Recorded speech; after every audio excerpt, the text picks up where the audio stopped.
If you're looking to become a psychologist, then let this be your guide. With this podcast at your side, you'll be on your way to being qualified.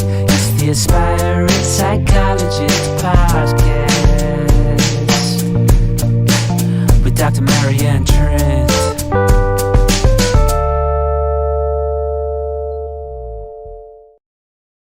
Hi, welcome along to the Aspiring Psychologist Podcast. Thank you for listening.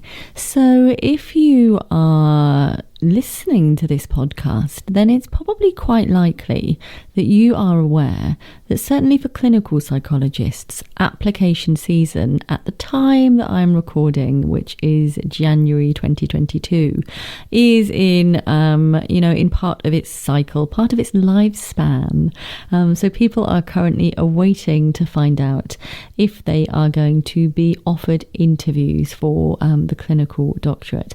And I would love some insider info about the life cycles, the application cycles of your particular discipline. So if you're listening to this and you're thinking, well, ours isn't, September until spring, then let me know, because it's obviously important that I'm providing content that feels useful for you, whatever discipline of psychology you are in. So if you have a different time span, let me know, and I can make sure that I'm putting stuff in my diary, planning content that's going to be useful for you at the time that you need it, because I don't want this to be just for aspiring clinical psychologists. I want this to be useful for you, whatever your particular niche goal is in psychology. And if you are awaiting the news about whether you are being invited for selection tests or for interviews themselves, then, my heart goes out to you. It is tricky. And by the time this goes live, which is probably going to be February or March, that time will be all the more closer, and you might well be getting probably not letters these days. It will probably be interviews being communicated to you via email. So I remember the anxiety, the waiting, the hoping, the wishing, and reflecting on every word you've written in your form and thinking, is it good enough? Is it going to be okay? And even, the experiences that you have in the days, weeks and months, even after you have clicked submit on that form, you're thinking, oh, this would have been great on the form. This would have been great. And let's hope that you don't need to reflect on that in future forms. But of course, it can take a number of attempts and beyond to get to, and I was just talking to someone from the Express, actually a journalist, to get to manifest what it is that we want, and that's what we are trying to help you do in this podcast. We're trying to help you to manifest your dreams, and my stance, you can probably Google it by the time you're listening to this, but my stance on that is that, by goal setting and being quite focused and determined around what it is that you would like to achieve, it makes it a whole heap more likely that you're going to bring that goal to fruition. Whether or not you want to add any crystals into the mix is entirely up to you, and people who like manifesting often do like a bit of crystal healing and all of that jazz. But by goal setting and tuning into the right podcasts, ones with jingles, you're going to make it more likely for yourself that you are able to achieve your dreams and achieve your goals. So that's my little take on what we are. That's my little mission for this podcast, that this helps, flavour the water that you swim in with, qualified psychology opinion. And I hope that you're finding it useful. Yeah. So I digress, as I want to do, and I hope that you don't mind the fact that I digress, because hopefully the stories are interesting along the way. If you don't like my digressing and you wish it was just pure psychology, then you might like to listen on double speed, or, maybe I'm not your jam. I'm quoting Princess Poppy again. So when I was an aspiring clinical psychologist, I was having to wait for letters to drop through my letterbox to invite me for interview or to decline me from an interview. And I remember the first time I was offered an interview for a doctorate course. I sat on the stairs at my parents' house and I ripped it open, and the first thing I saw was a map. And I was like, oh my God, they don't send maps to people that they don't want to see. And so I just felt really excited from seeing that map. And, I think that's a bit of a sad thing about moving to online communication, because, you'll know as soon as you open it, there's no how thick the envelope is to, about how much information you're getting, because you don't know how big the email is before you open it. So, that's a downer for modern technology, because when you got a slightly fatter envelope, that felt pretty exciting. Fond memories of that. And I still have my letters offering me, I think, interviews on the course that I accepted, and I still definitely have my letters offering me places on both of the courses that I was offered, because that is, really a significant milestone in my life, You knowing me now like you do, you're probably like, did you buy a perfume? Did you buy some shoes? No, I decided to go off travelling. Where did I go? I went around India with one of my friends who was also getting onto a doctorate course, and also before that I went to Spain and Morocco. So that's what I did, and I'm afraid the pandemic has squashed people's ability to be able to jet set as much as they did. But once I knew that I was on the doctorate, I was making plans to jack my job in and to go and enjoy this stage of my life where I knew what the next stage was going to be and when it was going to start. I do believe it started on September the 22nd, so I just had to make sure I was back in the country for then. And I think I got back from India on the Friday. I had my leaving party on the Saturday. I moved on the Sunday, and my doctorate started on the Monday. So I was, not leaving any time for living my life unlived. But then that said, I loved my doctorate as well. So it wasn't like it was a question of, putting my life on hold. I was committing myself to one locality for 3 years. But, if you're listening to this, perhaps as a qualified psychologist, or perhaps as an aspiring one, or a trainee psychologist, and you're like, she loved her doctorate? What? Then I say, yeah, I did. I knew it would be tricky in parts, and in parts it was. I knew I'd be signing up to work and study. I knew I'd be, having lots of different demands. But for me, I didn't have children at that time, and I was single when I started the course. It was what I expected it to be. And I had made space in my life to accommodate those 3 years. I didn't go into it thinking it was going to be effortless, and it wasn't. So I think sometimes going into things with our eyes open can be really useful. Once again, I've wobbled off, I've digressed. So if you are waiting for your own application season to start, you might well be clicking and checking whether your references have been received. And if they still say no, then it might just be worth checking in with your referee. It's always a good idea to check in with your referee before you submit, to check that A, they're not going off on some 6 months secondment or maternity or paternity leave, that their contact details haven't changed, and that they are indeed happy to write you a reference. So then if the reference hasn't been submitted or hasn't been received, you can just gently check in with them to explore, whether they have been able to do that for you, or whether, whether they need some more time or some more, more something from you, or maybe they just needed a little a little jig. Maybe the reference requesters are just sitting in spam folder or something, and they've not seen it. So with you gently getting in contact to probe, it might make that come to fruition that bit quicker.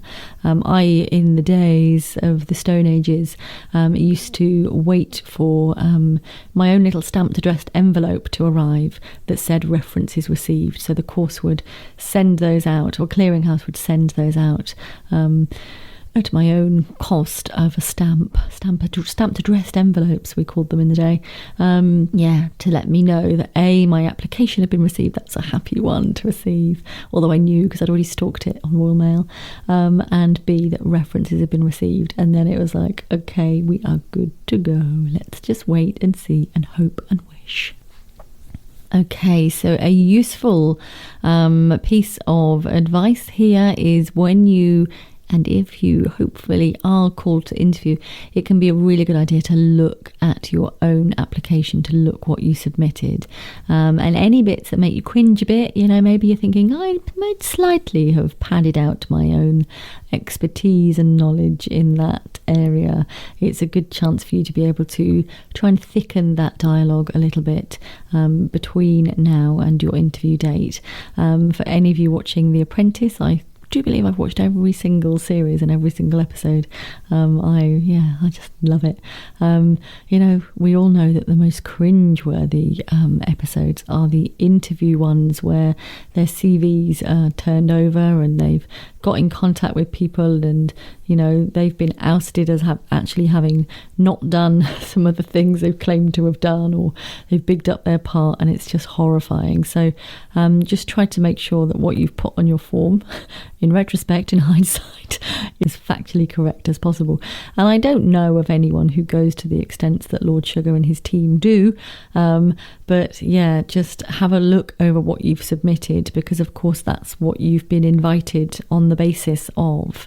Okay, so once you've had a look at what you've said, if you do feel like there's any weaknesses, any drawbacks that you feel might be your Achilles heel, then like I said, it's your chance to get as much experience so that it doesn't feel like you're going into that interview with an Achilles heel. We all will have Achilles heels. We might not know what they are until they ask us the question, and then we're like, oh man, I have no clue. Just take a breath. Just take a pause. You can always ask for a moment as you feel like your world is imploding and there's tumbleweed and crickets.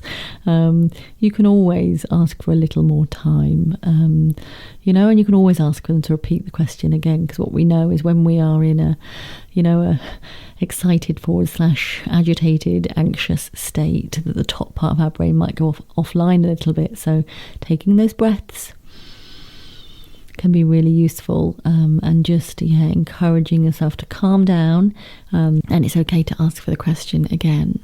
Okay, so you might find it helpful to go through in supervision your form, if that is the kind of relationship you have with your supervisor, and to think about any questions that crop up for them. They might already have read your form anyway, but if they haven't, then it might be useful, if you can bear it, if you can tolerate it, to explore some of that in supervision. And your next port of call will be for whatever job you're applying for, be it an assistant psychologist post or a research psychologist post, or indeed one of the clinical doctorate courses, or your own qualified specialty route, then you need to be looking at the job description. So it might be an idea to look at what the course themselves are saying about their program. If you are an aspiring clinical psychologist, it might be useful for you to get yourself a copy of the alternative handbook to look at what the other trainees on the course are saying about the course. And if you are applying for an NHS job, then there'll always be a person description, and of course a job description. So make sure that you know what they're asking for, because they could ask, about any of those things. And I'm obviously, in this podcast, I'm not going to be giving any past examples of questions, because that's not really appropriate, I don't feel. And so, yeah, if you were tuning in hoping that that's what I was going to do, then sorry, spoiler alert, that's not going to be here. I'm sure if you Googled some would come up, but yeah, it doesn't feel particularly fair for me to do that. And of course, with my knowledge of the 2 clinical doctorate interviews that I've been, it wouldn't feel particularly fair to broadcast that in case they're still using the same sort of questions. It just wouldn't feel like it was particularly fair. It would be like giving you the exam questions before the exam. So I'm sorry, I'm not going to do that, but I want you to do your best and to be your optimal best self. And to have to scrabble in a session like I probably did, with those tumbleweed moments, but managing your own physiology enough to be able to get through it, and to pull the rabbit out of the hat and get yourself that job. So those are our basic checks to make. It can be also helpful to Google the names of anyone that you know who's going to be interviewing you, so that you can read any research that they might have done recently, or to see what service they work in and kind of the way that their service operates. If you are applying for a specific trust, then it can be useful to Google whether there's any trust values that are around for your trust. So they might be things like, compassion in action, respect for everybody, safety. I don't know. It differs between trusts. But if you know a specific trust, not so much for clinical interviews, because it's not the trust that are interviewing you, it's usually academic staff and clinical staff from the locality.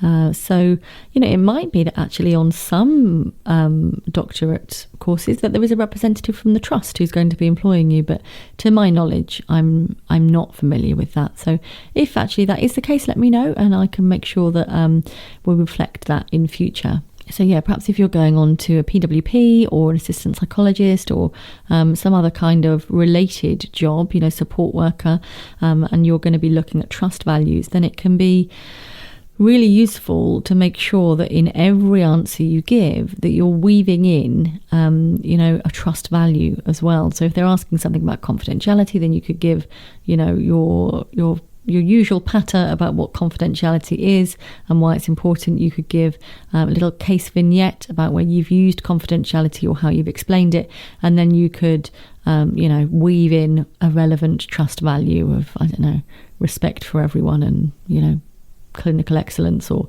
whatever the trust values are, but you need to be making sure you're giving a values-based interview.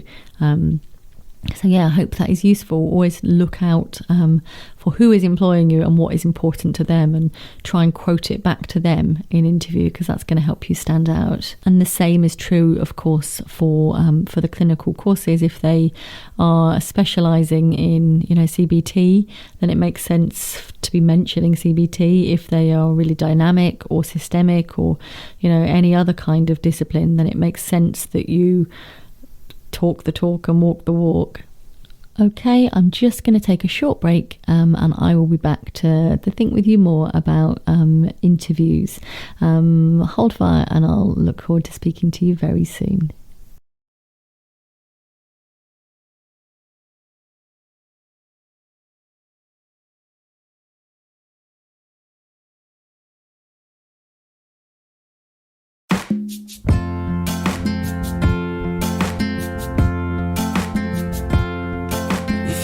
To become a psychologist, then let this be your guide, filled with lessons and experience that will help you get qualified. So come and take a look. It's right here in this book. It's the Clinical Psychologist Collective. It's the Clinical Psychologist Collective.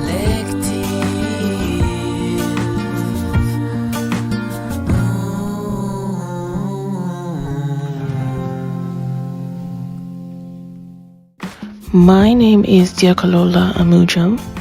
I am a recent psychology graduate from Ireland. I am also an aspiring clinical psychologist. Dr. Marianne's book, The Clinical Psychologist Collective, has been so helpful to me on this journey to becoming a clinical psychologist.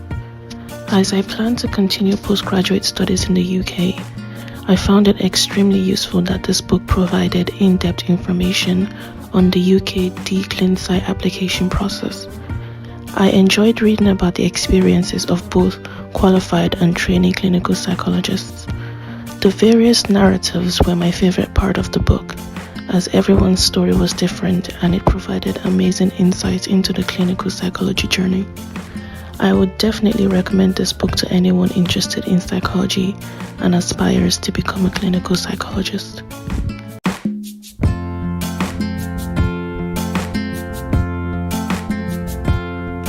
If you're looking to become a psychologist, then let this be your guide, filled with lessons and experience that will help you get qualified. So come and take a look. It's right here in this book. It's the Clinical Psychologist Collective. It's the Clinical Psychologist Collective.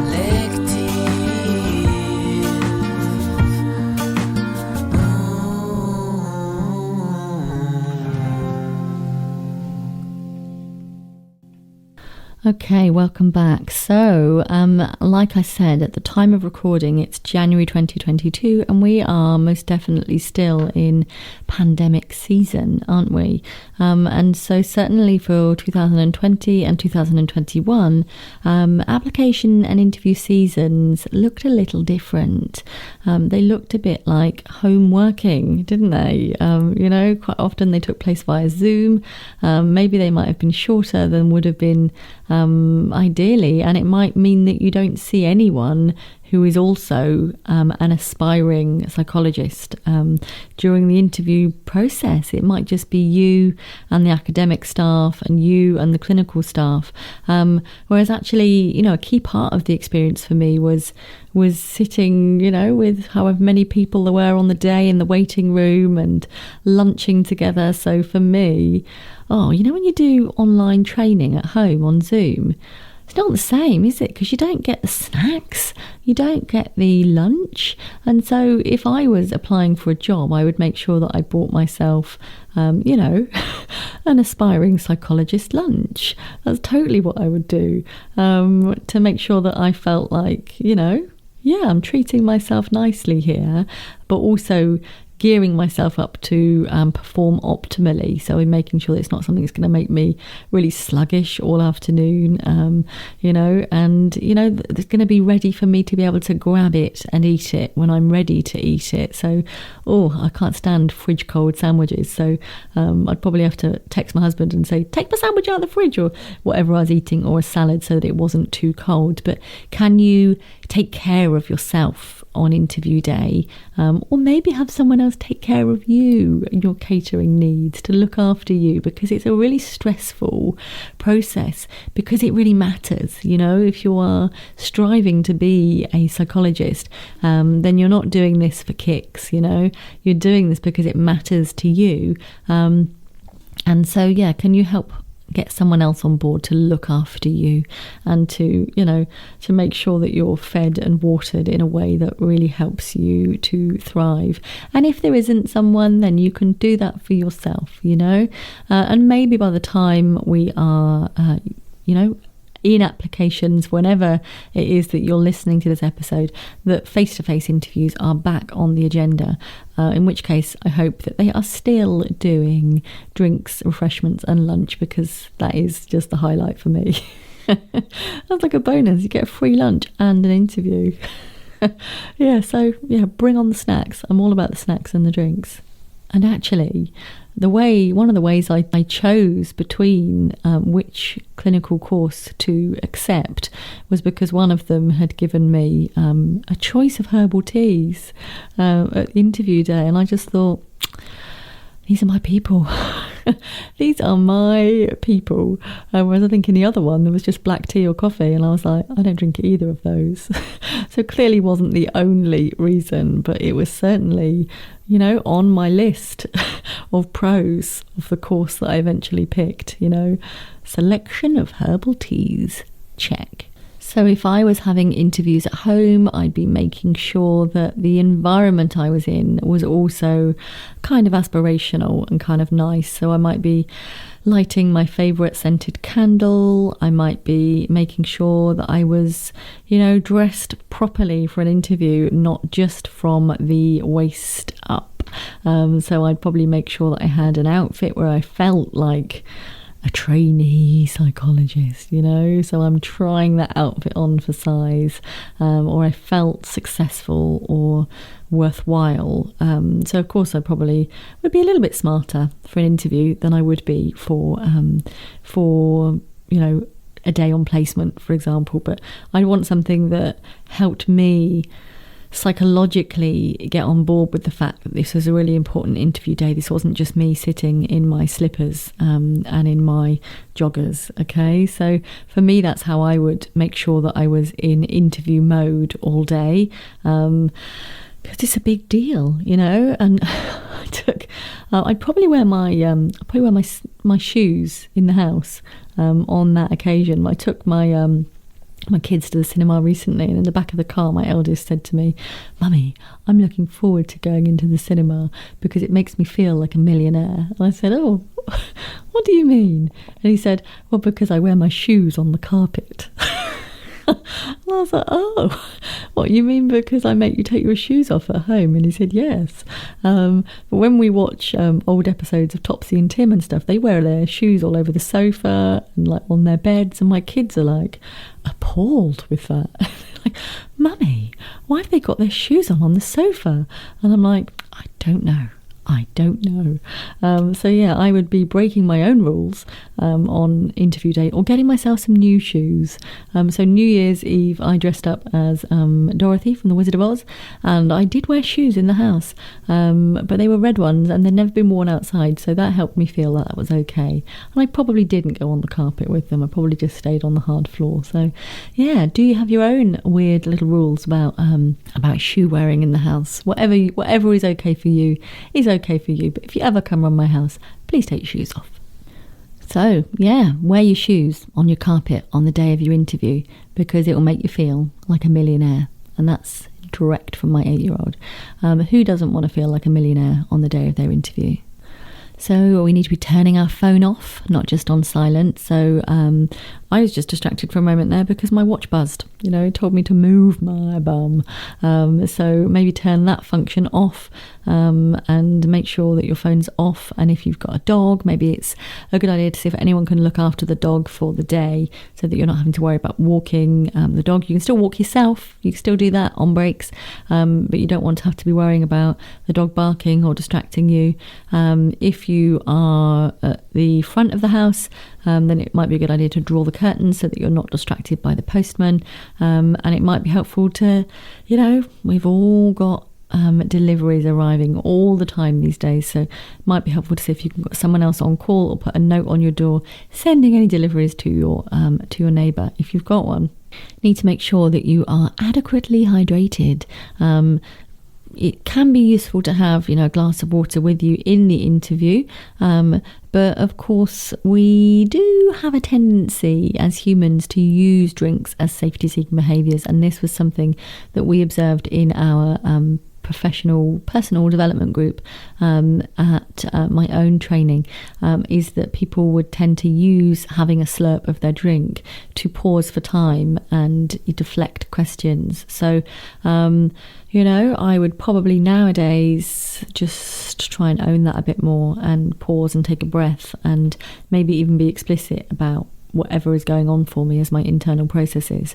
Whereas in the past, certainly as trainees, we would pause and dominate the conversation with, fiddling around with our bottle of water and all of that. And we made a decision that we wouldn't do that. We wouldn't bring drinks to sessions, or if we did, they'd stay under our chair, so that we could try to stay as connected to the process as possible. So just be mindful if you are wanting to hydrate yourself all the time mid-interview.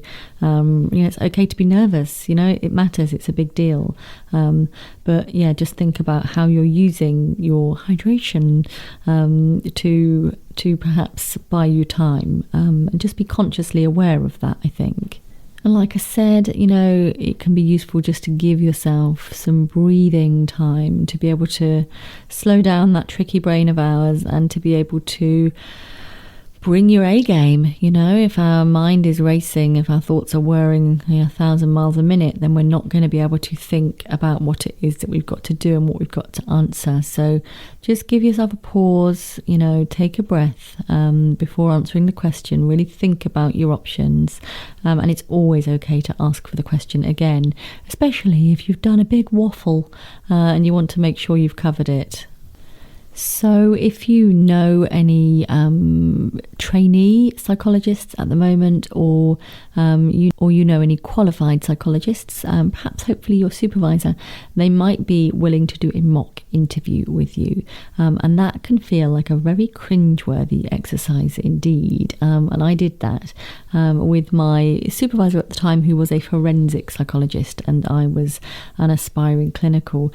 But it just helped me to get those crickets moments, and all of the tumbleweed moments where I just felt like a pretend human, let alone an aspiring trainee clinical psychologist, out of the way, and just got me some of that ability to want to laugh at myself out the way, because I did that in the relative safety of my supervision relationship. So it can be really helpful to have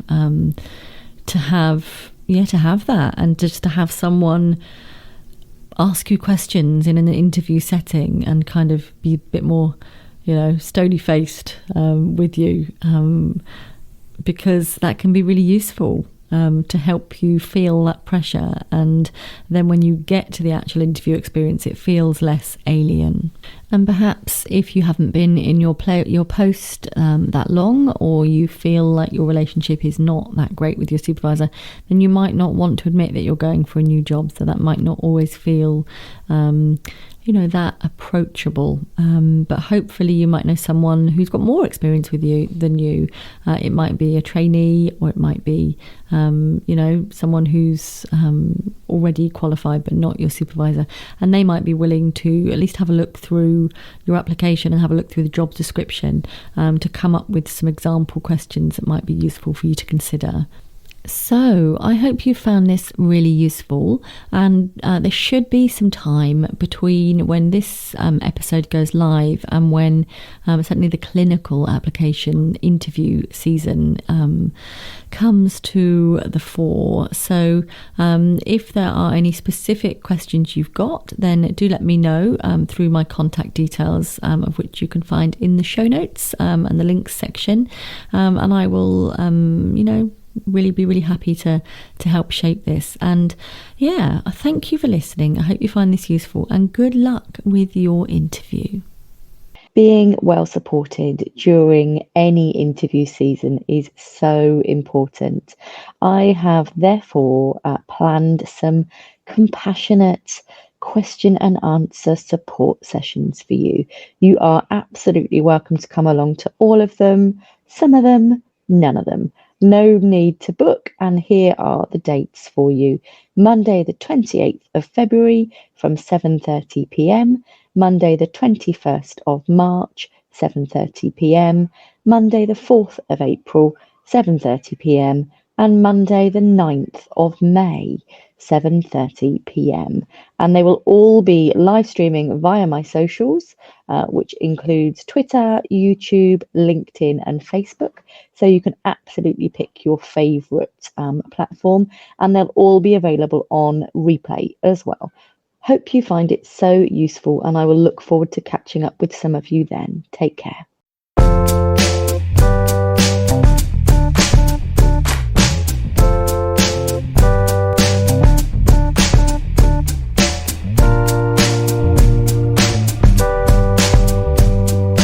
If you're looking to become a psychologist,